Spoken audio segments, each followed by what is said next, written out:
لقد خلقنا الانسان فی کبد،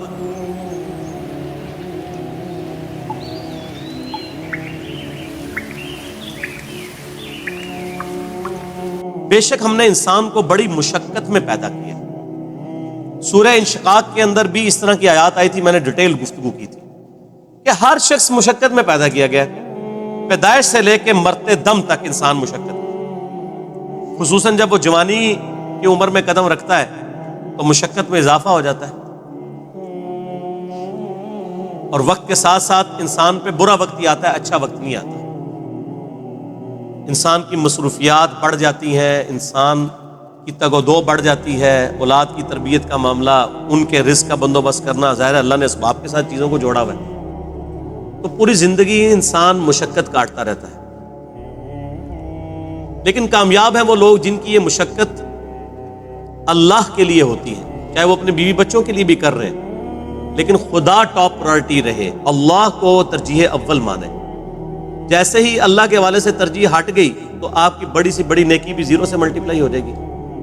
ایک شخص رزق حلال کما رہا ہے، اس کے لیے نیکی ہے، لیکن اگر اس کی وجہ سے وہ نمازیں چھوڑ رہا ہے، روزے چھوڑ رہا ہے، اللہ کے احکامات کو پامال کر رہا ہے، تو یہ اس کی نیکی پھر کس کام کی ہے؟ وہ تو پھر کئی اور لوگ بھی کر رہے ہیں۔ کیا دنیا میں لاکھوں غیر مسلم ایسے نہیں ہیں جو حلال کما رہے ہیں؟ بڑے بڑے اپ رائٹ قسم کے لوگ ہیں، اس طرح کے آپ کو مسلمانوں میں دکھانے مشکل ہو جاتے ہیں، لیکن جب تک خدا کے ساتھ کمٹمنٹ نہیں ہوگی آپ کی نیکیوں کا آپ کو فائدہ نہیں ہوگا۔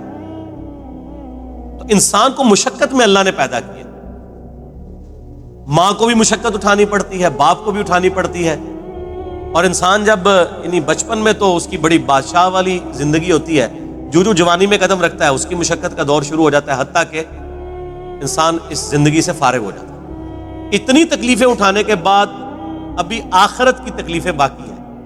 اگر کسی نے دنیا میں اللہ کی مرضی کی زندگی گزاری تو اس کی یہ مشقت عارضی ہے، ہمیشہ کی کامیابیاں اس کا مقدر ہے، اور اگر کسی نے دنیا اپنی مرضی کی گزاری تو یہاں پہ کتنی عیاشی کر لے گا، وہ الٹیمیٹلی مر کے ہمیشہ کی زندگی میں اللہ تعالیٰ کے حضور اسے ناکامی کا سامنا کرنا پڑے گا، اور ہمیشہ کی مشقتیں، ذلت اور عذاب اس کا مقدر ہونے والی ہیں، وَلِعَوْذُ بِاللَّهِ تعالیٰ۔ تو انسان کی کوشش ہوتی ہے، اب وہ کوشش اگر پازیٹیو ہے رزلٹ پازیٹیو نکلے گا، نیگیٹو ہے تو نیگیٹو نکلے گا۔ اسی کا ذکر اب آگے آ رہا ہے، أَيَحْسَبُ أَن لَّن يَقْدِرَ عَلَيْهِ أَحَدٌ، کیا انسان یہ گمان کرتا ہے کہ اس پر کسی کا بس نہیں چلے گا؟ یعنی وہ اگر دنیا اپنی مرضی کی گزار ہے تو یہ سمجھ رہا ہے آخرت بھی اپنی مرضی کی گزارے گا؟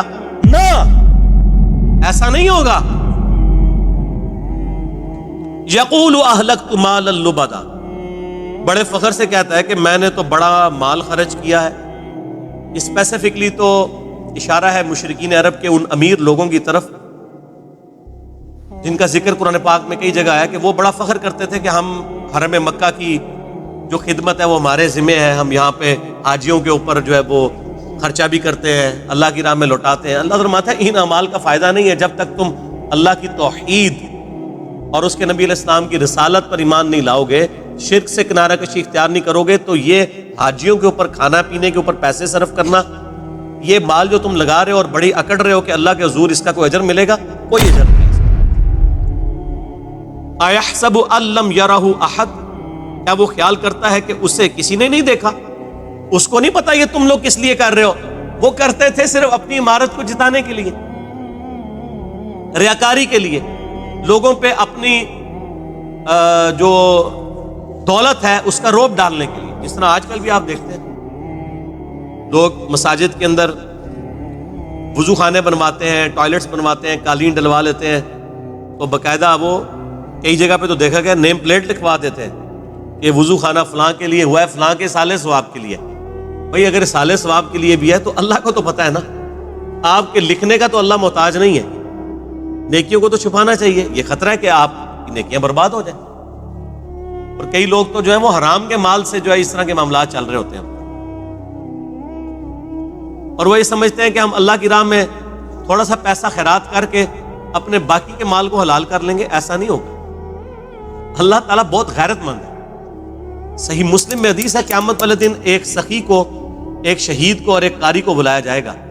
اللہ تعالیٰ شہید سے پوچھے گا تجھے میں نے اتنی صحت دی، گیون سرکمسٹانسز تیرے لیے فیوریبل کیے، تو نے اس کے بدلے میں میرے لیے کیا کیا؟ وہ کہے گا یا اللہ میں نے جان دے دی. اور کیا کرتا؟ سب سے بڑی قربانی یہی ہو سکتی. اللہ فرمائے گا تو نے جان اس لیے دی تاکہ لوگ تجھے کہیں بڑا بہادر ہے، تو تجھے دنیا میں لوگوں نے بڑی تعریف کی تھی، تجھے دنیا میں اجر مل چکا ہے اس ریاکاری کا، اوندھا منہ کر کے دوزخ میں ڈال دیا جائے گا. بولے اعوذ باللہ تعالی اللہم اجرنا من النار.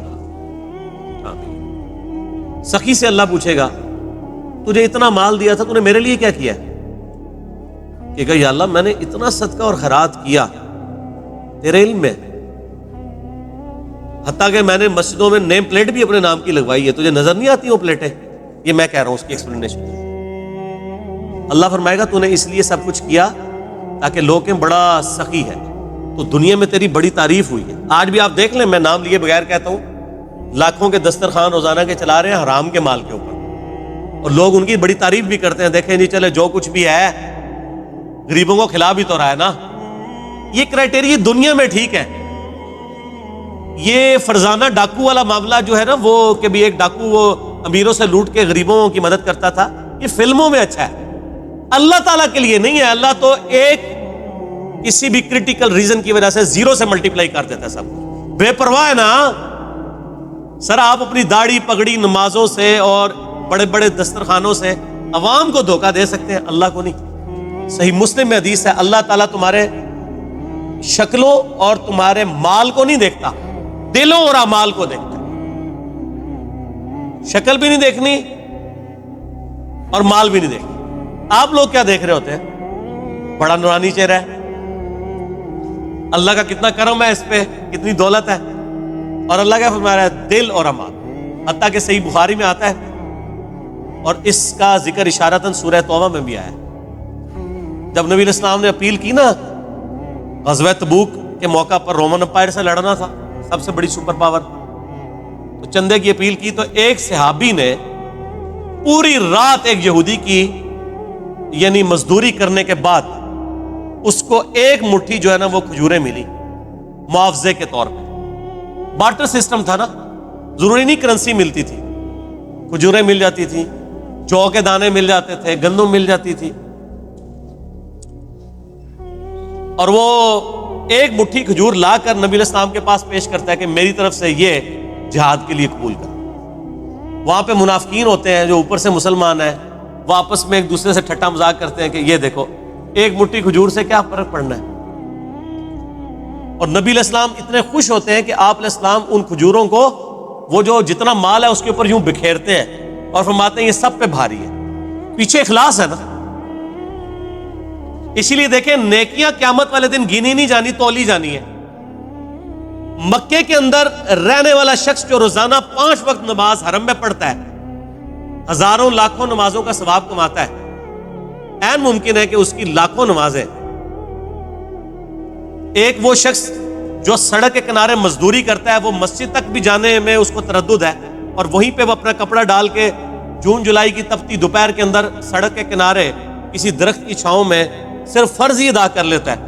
اس کی ایک نماز ظہر ہو سکتا ہے اس کی ہزاروں نماز ظہر جو حرم میں ہے اس سے بڑھ کر ہو، کیونکہ اللہ نے نیکیاں تولنی ہے، گننی نہیں ہے. اگر کسی کے پاس 5 نوٹ 10-10 روپے کے ہوں اور ایک نوٹ 5,000 روپے کا ہو تو ورتھ کس کی زیادہ ہے؟ 5,000 کی. اگرچہ نوٹ وہ ایک ہے لیکن اس کی ویلیو زیادہ ہے. اسی طریقے سے اگرچہ حرم میں نیکیاں زیادہ ہیں لیکن ان کی ویلیو ورتھ، اسی کو وہ کہا جاتا ہے نا کہ اللہ تعالیٰ کوالٹی دیکھتا ہے، کوانٹٹی نہیں دیکھتا. کوالٹی اس کی زیادہ ہے. اس کو جو اللہ نے حالات و واقعات دیے تھے اس میں بیسٹ وہی پرفارم کر سکتا. تو قیامت والے دن نیکیاں تولی جائیں گی، گنی نہیں جائیں گی.